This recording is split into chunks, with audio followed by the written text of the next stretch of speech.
नमस्कार, प्रणाम। आज बड़ी दुख की बात है कि हमारे बीच से एक ऐसे सितारा हमें छोड़कर चले गए, जिनको देखकर हम सुनने को मिला तो यकीन ही नहीं हो रहा था खुद पे कि ऐसा हो सकता है।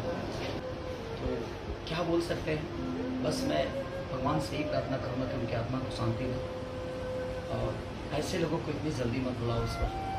तो बड़ी प्यारी है वो और हैं आपके साथ, बिल्कुल आप निश्चिंत रहिए कि हाँ एक है, ठीक है। अब ईश्वर को क्या मंजूर था नहीं जानता, बट बहुत सारे बेटे आपके हैं जो आपके प्यार के लिए हमेशा खड़े रहेंगे।